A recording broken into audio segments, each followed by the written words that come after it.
Okay students, welcome to our class.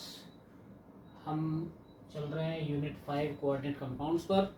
ठीक है, तो कोऑर्डिनेट कंपाउंड्स जो हैं वो क्या होते हैं ये पहले 2 वीडियोस में हम क्लियर कर चुके हैं। और कोऑर्डिनेट कंपाउंड्स के बारे में हमने पढ़ा था कि कोऑर्डिनेट कंपाउंड्स जो अपने आयंस में पूरी तरीके से डिसोसिएट नहीं होते हैं, जो अपने आयंस में पूरी तरीके से कम्प्लीटली विभाजित नहीं होते हैं। ठीक है, कुछ स्टूडेंट्स की जो कमेंट्स आए थे उसमें था कि थोड़ा आप हिंदी भी यूज़ करें, हिंदी के वर्ड्स भी यूज़ करें। तो एक्चुअली इसमें जो यहाँ हम शो कर रहे हैं वो इंग्लिश में कर रहे हैं, लेकिन वो चीज़ हिंदी में भी हम यहाँ पर कन्वर्ट करेंगे उसको। ठीक है, तो अब हम बात करते हैं। लास्ट वीडियो में हमने वर्नर्स थ्योरी के बारे में बात करी थी। लास्ट थ्योरी जो वीडियो है उसमें हमने वर्नर्स थ्योरी के कुछ एक्सेप्शंस बताए थे, कुछ उसमें क्या कहते हैं एग्जांपल्स बताए थे, और उसमें डीमेरिट्स क्या थे, ड्रॉबैक्स क्या थे वो बताए थे। डीमेरिट्स मतलब उसकी क्या कमियां थी, उस सिद्धांत की क्या कमियां थी, उस कमियों के बारे में हमने एक्सप्लेनेशन दिया था। अब यहाँ से आगे चलते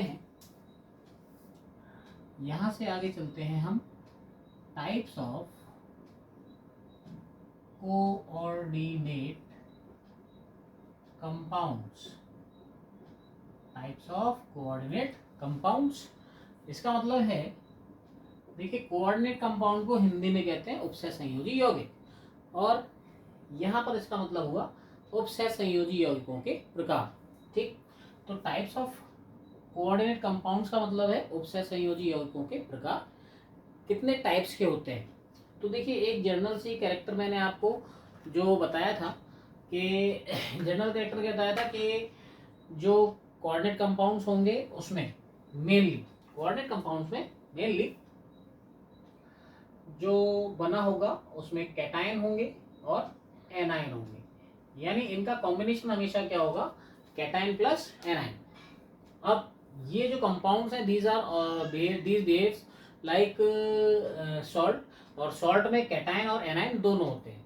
ठीक, इसीलिए यहाँ पर जो ये कोऑर्डिनेट कंपाउंड है उसमें पहले क्या आएगा, कैटायन आएगा, सेकेंडली क्या आएगा, एनायन आएगा। ठीक, अब कैटायन और एनायन कितने टाइप्स के हो सकते हैं ये हमने फर्स्ट वीडियो में थोड़ा एक्सप्लेन किया था कि जैसे कैटायन पॉजिटिवली चार्ज होगा और एनायन नेगेटिवली चार्ज होगा। ये हमने एग्जांपल लिया है कैटायन और एनायन का। यहाँ पर Na पॉजिटिवली चार्ज है और Cl नेगेटिवली चार्ज है। ठीक, लेकिन यहाँ पर ये कोऑर्डिनेट कंपाउंड नहीं है। क्यों नहीं है कोऑर्डिनेट कंपाउंड, क्योंकि यहाँ पर किसी भी एंगल से या किसी भी तरीके से अगर हम देखें तो ये एक नॉर्मल कैटायन है और ये नॉर्मल एनायन है। नॉर्मल मतलब सिंपल, साधारण।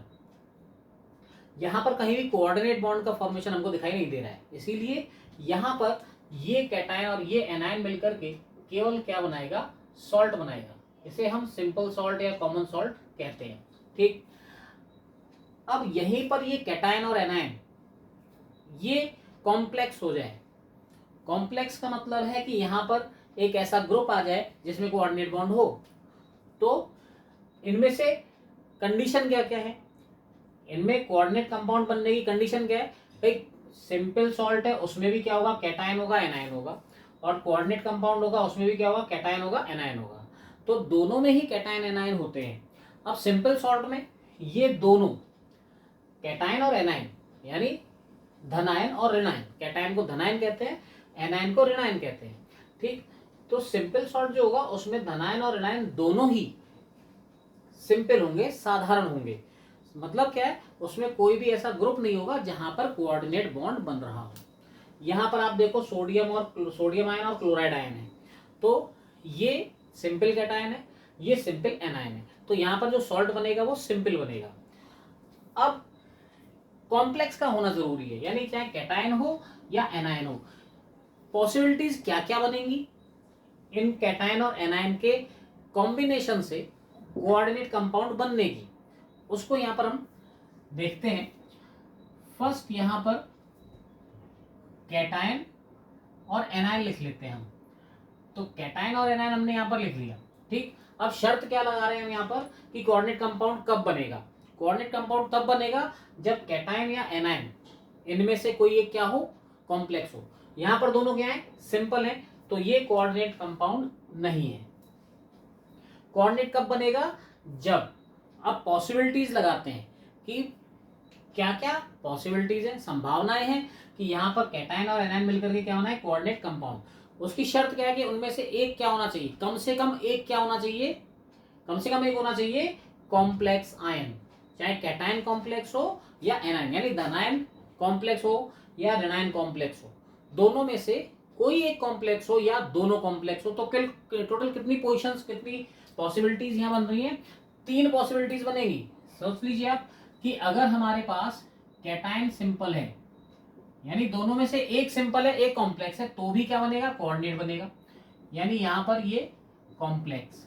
ठीक है, तो एक कंडीशन क्या हो गई हमारे पास कि कैटायन सिंपल है और एनायन कॉम्प्लेक्स है, यानी धनायन साधारण है और ऋणायन कॉम्प्लेक्स है। कॉम्प्लेक्स को हिंदी में संकुल कहते हैं। सेकंड कंडीशन क्या है कि यहां पर भी पहले क्या आएगा, कैटायन, और बाद में क्या आएगा, एनायन। ये बात हमेशा याद रखनी है, कोई भी कॉम्प्लेक्स हो, सॉरी कोई भी कोऑर्डिनेट कंपाउंड हो, हमेशा पहले क्या आएगा, कैटायन, और बाद में क्या आएगा, एनायन।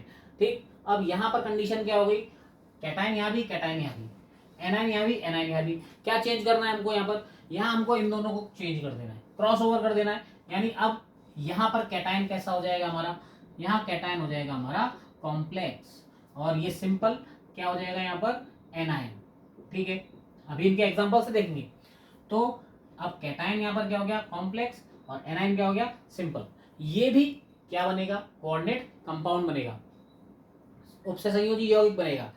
अब इसमें थर्ड कंडीशन क्या है, ठीक है, थर्ड कंडीशन में यहाँ पर कैटायन होगा और यहाँ पर एनायन होगा।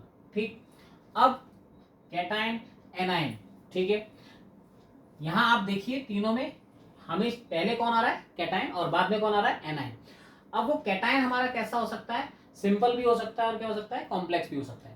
ठीक, अब यहाँ पर हम इन दोनों को क्रॉसओवर तो कर चुके हैं, इस तरीके से क्रॉसओवर कर दिया है। अब क्या करेंगे, अब हमारे पास क्या पॉसिबिलिटी है कि हमारा कैटायन भी क्या हो, कॉम्प्लेक्स हो, और एनायन भी क्या हो, कॉम्प्लेक्स हो। अब दोनों क्या हो गए, कॉम्प्लेक्स हो गए। तो कितनी पॉसिबिलिटीज आई यहाँ पर, 3। कौन कौन सी, फर्स्ट कंडीशन क्या है कि कैटायन और एनायन दोनों क्या है, सॉरी कैटायन हमारा सिंपल है और एनायन हमारा कॉम्प्लेक्स है, कैटायन हमारा कॉम्प्लेक्स है और एनायन हमारा सिंपल है। और थर्ड कंडीशन क्या है कि कैटायन और एनायन बोथ आर कॉम्प्लेक्स। एक कंडीशन हमारी क्या आ सकती है, अब आप सोचोगे यार फटाक से, अरे सिंपल है यार, जब यहाँ पर कॉम्प्लेक्स दोनों कर दिए तो अगले पे क्या कर देंगे, सिंपल कैटायन सिंपल एनायन। बेटेलाल अभी बताया था आपको, जब दोनों सिंपल हो जाएंगे तो वहां पर हमारा केवल क्या बनेगा, सिंपल सॉल्ट, कोऑर्डिनेट कंपाउंड नहीं बनेगा, भूल गए, वो भी साइड में लिखा हुआ है। यहां पर हमारा फोर्थ ऑप्शन बनेगा न्यूट्रल कॉम्प्लेक्स। न्यूट्रल कॉम्प्लेक्स या न्यूट्रल कोऑर्डिनेट कंपाउंड, ऐसा कंपाउंड जिसमें ना तो कैटायन होगा ना एनायन होगा। तो इस तरीके से कितने टाइप्स के यहाँ पर हमको कोऑर्डिनेट कंपाउंड्स मिले, यहाँ हमको मिले 4 टाइप के कोऑर्डिनेट कंपाउंड्स। कौन कौन से, जिसमें कैटायन सिंपल है, कॉम्प्लेक्स एनायन है। ठीक, यहाँ पर कैटायन कॉम्प्लेक्स है, एनायन सिंपल है। यहाँ पर कैटायन एनायन दोनों क्या है, कॉम्प्लेक्स हैं। यहाँ पर ये क्या है, न्यूट्रल कॉम्प्लेक्स है। एग्जाम्पल देखते हैं। अब देखिए पिछले वीडियोस में मैंने आपको बताया है कि यहाँ पर क्या होता है, जो कॉम्प्लेक्स होता है उसकी आइडेंटिफिकेशन हमारी मेनली क्या होती है, वो एक स्क्वायर ब्रैकेट में होता है। तो स्क्वायर ब्रैकेट का जितना भी सामान इसमें दिखेगा हमको, वो किस में आ जाएगा, कॉम्प्लेक्स में आ जाएगा। अब ये आइडेंटिफिकेशन करनी है, हम कैसे पहचानेंगे कि हमारा कैटायन सिंपल है या हमारा एनायन सिंपल है, ये कैसे पहचानेंगे, ये एग्जाम्पल से पहचानेंगे। जैसे हम यहाँ पर एक सिंपल सा एग्जाम्पल देते हैं, K4FeCN6, ये है यहाँ पर। अब देखिए K4FeCN6 एक सिंपल सा एग्जांपल है। अब यहाँ पर सिंपल कैटायन, देखिए हिंदी में थोड़ा सा इसको एक्सप्लेन करते हैं। उपसंयोजी यौगिकों के प्रकार क्या हैं, यहाँ पर कैटायन धनायन होता है, एनायन ऋणायन होता है, सिंपल साधारण, कॉम्प्लेक्स संकुल। यानी हमारा धनायन साधारण है और ऋणायन संकुल है। इसका मतलब क्या हुआ, यहाँ पर कोऑर्डिनेट कंपाउंड बनेगा किस किस से मिलके, साधारण धनायन और संकुल ऋणायन। यहाँ अपोजिट हो गया, क्या हो गया, यहाँ संकुल धनायन आ गया, साधारण ऋणायन आ गया, और यहाँ पर क्या आ गया, धनायन भी साधारण है, ओ सॉरी संकुल है, और ऋणायन भी संकुल है, और यहाँ पर आ गए उदासीन संकुल। ठीक, ये हिंदी में हमने आपको समझाया इसमें। तो मतलब चीजें वही हैं। हिंदी देखिए, हिंदी पर ज्यादा जोर देने से क्या होगा कि आगे आप अगर फ्यूचर में कंपटीशन की तैयारी करोगे तो वहां पर आपको ये सारे मीनिंग्स, ये सारी वोकेबुलरी, ये सारे टर्म्स इंग्लिश में ही समझने पड़ेंगे।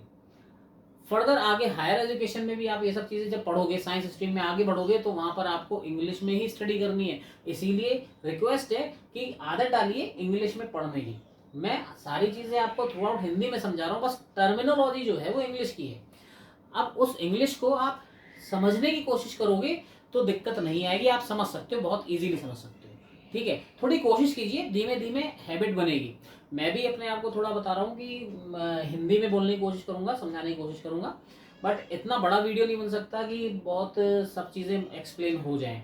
कुछ चीज़ें स्किप होती हैं, आप उसको मेंशन कीजिएगा, मैं उसको आपको कमेंट में सेक्शन में जवाब दे दूंगा। ठीक है, यहाँ पर ये हमने एग्जाम्पल लिखा है, तो इसमें कैटायन मतलब धनायन कैसा है, सिंपल हमको दिखाई दे रहा है। क्यों? क्योंकि स्टार्टिंग, अब इस फॉर्मूले की स्टार्टिंग किससे हो रही है, पोटेशियम से। क्या स्क्वायर ब्रैकेट से स्टार्ट हो रहा है? नहीं, किससे स्टार्ट हो रहा है, पोटेशियम से। तो कैटायन हमारा क्या हो गया, पोटेशियम, और पोटेशियम के बाद क्या आ रहा है, स्क्वायर ब्रैकेट आ रहा है, तो हमारा एनायन क्या हो गया, यहां पर एनायन हो गया हमारा कॉम्प्लेक्स। इसी तरीके से यहां पर अगर हम देखें CuNH3 होल 6 Cl3, ठीक है, तो यहां पर क्या हो गया कि ये जो स्क्वायर ब्रैकेट, अब यहां पर जो है ये स्टार्ट हो रहा है किससे, स्क्वायर ब्रैकेट से। स्क्वायर ब्रैकेट से स्टार्ट हो रहा है, तो स्क्वायर ब्रैकेट से स्टार्ट होने वाला क्या होता है, कॉम्प्लेक्स।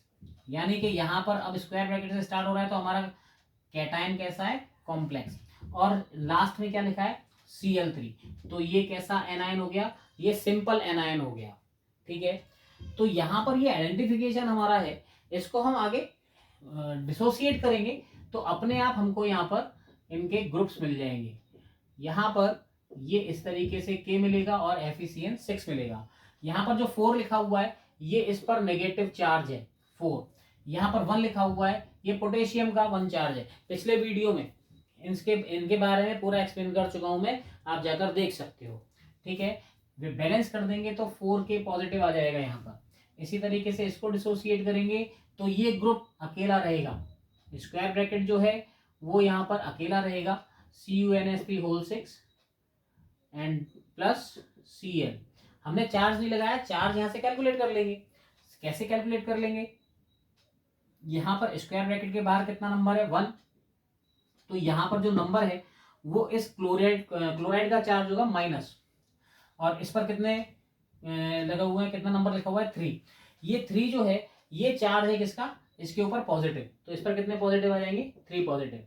अब इसको बैलेंस कर देंगे तो यहाँ पर 3 क्लोराइड लगा देंगे, ये बैलेंस हो गया। तो यहाँ पर सिंपल सी बात क्या नजर आती है कि कोऑर्डिनेट कंपाउंड्स के कितने टाइप्स होते हैं, मेनली 4 टाइप्स होते हैं, जिसमें simple cation, complex anion, complex cation, simple anion. Third आता है हमारा complex cation plus complex anion. यहां पर इस तरीके से हमारा जो कैटायन होगा, जो धनायन होगा, वो भी स्क्वायर ब्रैकेट में होगा, और जो ऋणायन होगा वो भी हमारा स्क्वायर ब्रैकेट में होगा। अब बात ये कि सर दोनों स्क्वायर ब्रैकेट है, कैटायन एनायन पहचानेंगे कैसे, कौन सा कैटायन है कौन सा एनायन है? भाई शुरुआत से अब तक एक ही बात बताता आ रहा हूँ कि हमेशा स्टार्टिंग में कौन होगा, कैटायन होगा। पहले वाला स्क्वायर ब्रैकेट ही क्या होगा, कैटायन होगा। अब वो स्क्वायर ब्रैकेट से शुरू हो रहा है तो कॉम्प्लेक्स है, और अगर किसी नॉर्मल मेटल से शुरू हो रहा है तो वो सिंपल कैटायन है, सिंपल धनायन है, साधारण धनायन है। और स्क्वायर ब्रैकेट से, बड़े ब्रैकेट से शुरू हो रहा है तो वो कॉम्प्लेक्स धनायन है, यानी कॉम्प्लेक्स कैटायन है। ठीक है, यहाँ पर इस टाइप के एग्जाम्पल होंगे जहां पर दोनों स्क्वायर ब्रैकेट्स एडजेसेंट हो, एक साथ हो, तो पहले वाला जो होगा वो क्या होगा, कैटायन, और बाद वाला जो होगा वो क्या होगा, एनायन। ठीक, फिर आता है हमारा next neutral complex. Neutral complex क्या होता है, न्यूट्रल कॉम्प्लेक्स होता है जिसमें कि कोई चार्ज नहीं होगा, यानी एक ऐसी स्क्वायर ब्रैकेट होगा जिसमें कोई चार्ज नहीं होगा। यहां पर फॉर एग्जांपल देख सकते हैं FeCO5। अब यहां पर आप देखो इसी तरीके से NiCO4। ये जो एग्जांपल्स हैं ये किसके हैं? न्यूट्रल कॉम्प्लेक्स के एग्जांपल्स हैं। न्यूट्रल कॉम्प्लेक्स मतलब यहां पर इस पूरे स्क्वायर ब्रैकेट पर कोई चार्ज नहीं होगा। अब आप कहोगे सर यहां पर भी तो नहीं है, पर बेटे लाल यहां पर आप देखिए कि CONH3 होल 6 और CrCN होल 6, यहाँ पर दो जो स्क्वायर ब्रैकेट के सामान है वो एडजेसेंट है, एक दूसरे के साथ है। यहाँ पर ये एक दूसरे के साथ नहीं है, ये दोनों अलग अलग हैं, ये सेपरेट अपना है। अब इसको यहाँ पर कैरी करो, मतलब क्या है, इसको देखो आप, यहाँ पर इसको हम सेपरेट कर रहे हैं तो इस पर चार्ज आ गया कि नहीं आ गया? अब इसमें कुछ सेपरेट करने के लिए है क्या? इसमें कुछ भी सेपरेट करने के लिए नहीं है। इसमें ऑलरेडी जो भी सामान है वो सब स्क्वायर ब्रैकेट के अंदर है और स्क्वायर ब्रैकेट पर कोई भी चार्ज नहीं है। नॉर्मली की बात कर रहा हूँ, 100% की बात नहीं कर रहा हूँ। नॉर्मली मतलब एक परसेंटेज लेवल तक होता है। नॉर्मली न्यूट्रल कॉम्प्लेक्स जो है ये मेटल कार्बोनिल कहलाते हैं। क्या कहलाते हैं? Metal carbonyl. इनको हिंदी में कहते हैं धातु कार्बोनिल यौगिक। धातु कार्बोनिल यौगिक, मेटल कार्बोनिल कंपाउंड्स। मतलब क्या है, इसमें मेटल के साथ कौन सा ग्रुप होगा? Carbonyl, CO। इस CO को कार्बोनिल ग्रुप कहते हैं। आगे इसके बारे में पढ़ेंगे, अभी मतलब अगले वीडियोस में इनके बारे में पूरा ब्रॉडली हमको पढ़ना है। ठीक, अब इस पूरे टॉपिक को एकदम सटाक से रिवाइज करते हैं।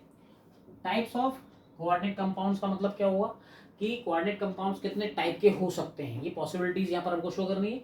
यानी कोऑर्डिनेट कंपाउंड्स को हम कहते हैं उपसय संयोजी यौगिक। उपसय संयोजी यौगिकों के प्रकार। ठीक, फर्स्ट आता है हमारा simple cation plus complex anion. Basic बात क्या याद रखनी है कि भाई कोई भी कोऑर्डिनेट होगा उसमें कैटायन और एनायन होगा, पहले कैटायन बाद में एनायन। ठीक, अब यहाँ पर कैटायन हमारा सिंपल हो सकता है और एनायन हमारा कॉम्प्लेक्स हो सकता है।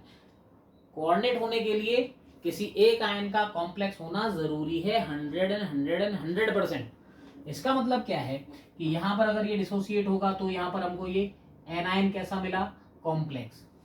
यहाँ पर सेकंड कंडीशन क्या है? हमारा धनायन संकुल होगा, यानी धनायन हमारा जो होगा स्क्वायर ब्रैकेट में होगा, कैटायन कॉम्प्लेक्स और एनायन सिंपल। यानी anion complex coordinate square bracket के बाहर होगा और बाद में आएगा वो। तो यहाँ पर हमको ये दिखाई दे रहा है कि ये जो बना हुआ है ये हमारा चार्ज जो ग्रुप आ रहा है ये स्क्वायर ब्रैकेट में आ रहा है, तो यहाँ पर कैटायन कैसा हो गया? कॉम्प्लेक्स हो गया। ठीक है, अब यहाँ पर कॉम्प्लेक्स कैटायन और कॉम्प्लेक्स एनायन। थर्ड पॉसिबिलिटी क्या है कि दोनों क्या होंगे? कॉम्प्लेक्स होंगे। दोनों कॉम्प्लेक्स का मतलब है दोनों किसके अंदर होंगे? स्क्वायर ब्रैकेट के अंदर होंगे। क्लियर है इतनी बात? फिर आता है हमारा न्यूट्रल कॉम्प्लेक्स। न्यूट्रल कॉम्प्लेक्स में पूरा का पूरा सामान एक स्क्वायर ब्रैकेट में होगा और स्क्वायर ब्रैकेट के बाहर कोई भी चार्ज नहीं होगा। वहां पर जो कंपाउंड्स होते हैं नॉर्मली एक स्पेशल कैटेगरी में रखे जाते हैं जिनको कहते हैं metal carbonyl compounds. Metal carbonyl compounds को हम कहते हैं धातु कार्बोनिल यौगिक। इतनी बात क्लियर है? कोई परेशानी इतने में? इसमें अगर कोई दिक्कत आती हो तो आप कमेंट सेक्शन में आइएगा, बताइएगा। कोई प्रॉब्लम आती है कि ये समझ में नहीं आ रहे या कोई दिक्कत आ रही है। ठीक है, फिर थोड़ा सा और इसके बारे में हम लोग पढ़ते हैं। यहाँ पर कुछ स्पेसिफिकेशंस हैं, इसको थोड़ा सा साइड करते हैं। स्पेसिफिकेशन का मतलब है कुछ विशेष बात। विशेष बात क्या है? आगे जो अपना टॉपिक आएगा वो आएंगी कुछ definitions. Definitions related to coordinate compounds। मतलब अभी बताया कोऑर्डिनेट कंपाउंड्स क्या होते हैं? उपसह संयोजी यौगिक। उपसह संयोजी यौगिक। ठीक है, तो अब इसका मतलब क्या होता है यहाँ पर डेफिनेशंस मतलब परिभाषाएं, रिलेटेड टू कोऑर्डिनेट कंपाउंड्स मतलब उपसहसंयोजी यौगिकों से संबंधित कुछ परिभाषाएं पढ़नी है हमको। और वो परिभाषाएं जो हैं वो इसी से रिलेटेड होंगी। अब यहाँ पर जो ये हमने सामान बताया आपको, क्या क्या सामान बताया हमने, अभी केवल किस किस की बात की है, कैटायन की और एनायन की। हर जगह किसकी बात की है, कैटायन की और एनायन की। और कैटायन और एनायन भी कितने टाइप के बताए हैं, एक तो सिंपल बताया है और एक कॉम्प्लेक्स। ठीक, यानी 4 बातें मेन बताई हैं आपको। कौन कौन सी बताई, कि कैटायंस बताए, कैटायन को हम क्या कहते हैं यहाँ पर, धनायन। और क्या बताए, एनायंस बताए हैं, एनायन को हम क्या कहते हैं, एनायन को हम कहते हैं ऋणायन। ठीक है, और एक वर्ड बताया सिंपल, सिंपल का मतलब होता है यहाँ पर साधारण। ठीक है, और एक बताया आपको कॉम्प्लेक्स, कॉम्प्लेक्स का मतलब होता है संकुल। अब इन चारों से मिलकर के ये सब बन रहे हैं। ठीक, अब हमको ये तो समझ में आ गया कि कैटायन धनायन होता है, एनायन ऋणायन होता है। अब हमको ये समझना है कि साधारण क्या होगा और संकुल क्या होगा, और संकुल है तो संकुल में अंदर क्या होगा। इन सब चीजों को हमको इस टॉपिक के अंदर समझना है। ठीक, ये टॉपिक कल शुरू करेंगे, नेक्स्ट वीडियो में शुरू करेंगे। और यहाँ तक आपको अगर कोई दिक्कत आ रही कमेंट सेक्शन में आइए, सजेशन दीजिए। और कोई इम्प्रूवमेंट चाहते हैं और कोई इम्प्रोवाइजेशन चाहते हैं तो उसको बताइए। और अगर वीडियो पसंद आ रहा है, समझ में आ रहा है तो जुड़े रहिए और अपने साथियों को भी इसमें ऐड करने की कोशिश कीजिए। ठीक है, फिर मिलते हैं अपने नेक्स्ट वीडियो पर, तब तक के लिए गुड बाय।